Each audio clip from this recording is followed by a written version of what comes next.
What's up, everybody? We're here at 2022 Vegas AUTOFEST. And if you're not here, you should be here right now. Beautiful day, a lot of cars, over 450 cars. Red Rock Country Club, we're on their grass. This is where very few get to come and play, let alone drive around on their grass.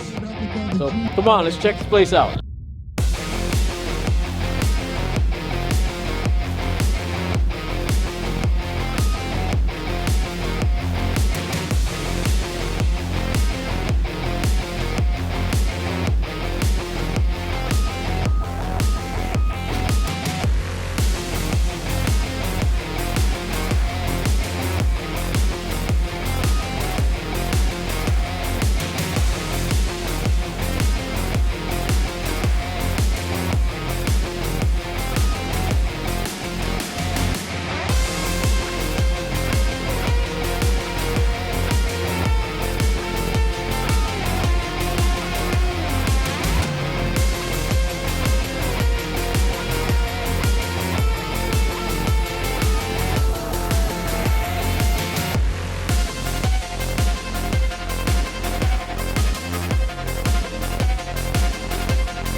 I texted this to my buddy Sajid Mahida last night, and he actually lost it. It is fantastic.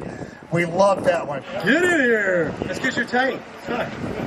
Oh, you're from Kustoms. Oh, that's fantastic. Yeah, he did the promotion for this show yesterday. This is fantastic. Thank you. This actually makes so much sense why that car is so awesome. So fantastic. Congratulations. Grab that right there. It's a beautiful car. Thank you so much for bringing it out. Buddy. All right, lower up, pause. It's a bigger billboard than I am. Fabrications being shown off. Amazing. Come on up and get your award, because that is a fantastic car. Gorgeous, gorgeous. I mean, anybody can just. Brown's in, Jeff. Brown's in. Ever so slight metal flake. There you go. There you go. Come on, Austin. A little higher. There you go. Vegas AUTOFEST was a huge success. All these vehicles that we brought here, show you guys. Now I got to get them back to the shop. Put them back in their little cubicles. Get everybody cleaned up and ready for Monday, so the public can come view these beauties. So hope you had a great time like we did. Next year, 2023, Vegas AUTOFEST. Classic.